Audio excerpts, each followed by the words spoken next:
It's been a solid year since the iPhone got a camera upgrade, and during that time there's been a whirlwind of amazing shooters coming from all ends of the Android spectrum. But has Apple learned any new tricks for the iPhone 8? Well, there's no better way to find out than a comparison with one of Android's finest, the Galaxy S8. For this comparison, I'm only focusing on the main camera for both smartphones, so that means no telephoto lens for the iPhone, just to keep things more on the level. Let's get started with some HDR shots. I think the iPhone's done a really good job here at keeping everything exposed nicely. There's a great balance between the highlights and shadows, details being kept in those darker parts of the image, and the brightness of the sky is also nicely controlled. The S8 hasn't done a bad job per se, but the overall exposure is darker and the highlights are blown out in the sky ever so slightly. There's also less colour to the sky, which is a bit of a shame. While the iPhone did a better job in the previous photo, I don't think it fares quite as well here. The clock tower looks a little dark to me despite the sky having a nice richness to that blue. The S8 has a much more pleasing look to the tower, with a nice touch of warmth and brightness creating a nicer exposure. While the sky is a little paler for it, I think it's the better image here of the two. Good exposure here from the iPhone with a nice colour reproduction on the blues and oranges in the sky while keeping the overall image balance nice. The S8 has a darker exposure again and hasn't quite managed to pick up the blues and oranges so well like the iPhone does. This is the first photo that really shows the difference in approach by these two cameras. I've always mentioned how the iPhone tends to keep things more true to life, which it does in this photo. But if you move to the S8 you can see the sheer pop coming from the image. It almost looks like it's already been edited. Really different photos here. Each one is great in its own right, and on a personal level I'd be happier to share the S8's photo off the bat, but the iPhone has definitely got the edge on realness. The difference in greens is also present in these two photos. The iPhone keeping things a lot more realistic, while the S8 adds its signature pop to the image. I actually prefer the iPhone's rendition of the greens here. The Galaxies almost look a little sickly to me in this one. This photo is another great example of how the iPhone creates a much more natural looking image. On the iPhone's photo, it's really easy to make out that the door is pretty dirty and looks quite rough. However, when you switch to the S8, it almost looks like it's been cleaned and repainted between photos. The dirt almost disappears completely on the S8, while the iPhone keeps that filth in there. Again, I prefer to share the S8's photo, but the iPhone is the one that was closest to how it actually looked.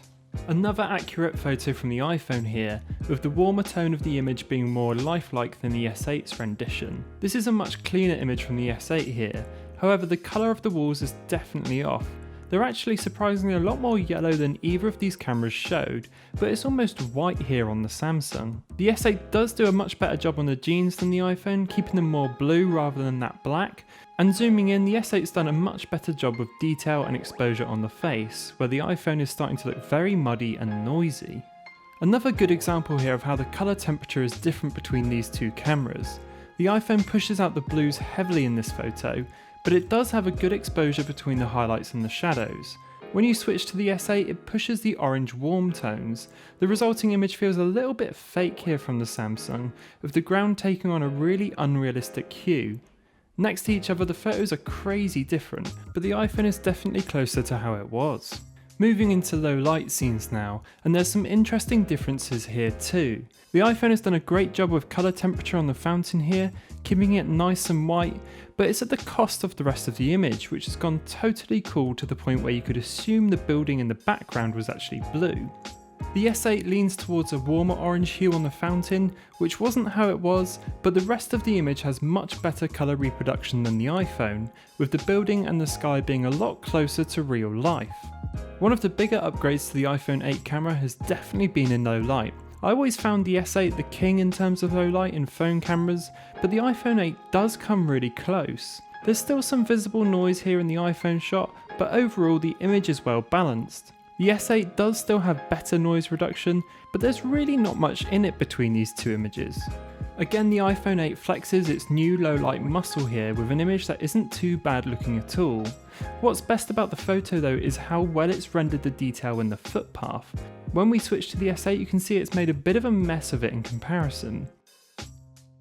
Despite that, the S8 still does have better noise performance when you look at the sky. That doesn't mean to say the iPhone is perfect, however. The sky here really is looking muddy with a nasty brown look to it. The water has turned all sorts of mushy too. Thanks to that Samsung sharpening, the water looks a lot clearer on the S8, and the sky again benefits from slightly less noise. So that rounds off the photos for this comparison. To sum up, I think now more than ever smartphone cameras are down to personal preference. If you like that natural look, then the iPhone will be a better choice for you. But if you enjoy that colour pop and general ready to share aesthetic, the S8 might take your fancy. I believe now, as I did back in other tests though, that you would be more than happy with either of these cameras. Personally, I think the iPhone 8 does a better job with HDR style images, whereas the Galaxy still just clinches low light photos for me. And sure, I know you can go into Pro mode on the S8 or download another camera app for the iPhone to get the images to look how you want, but most people aren't going to bother doing that. So is it iPhone or Galaxy for you? Let me know in the comments below, and I will see you all in the next one.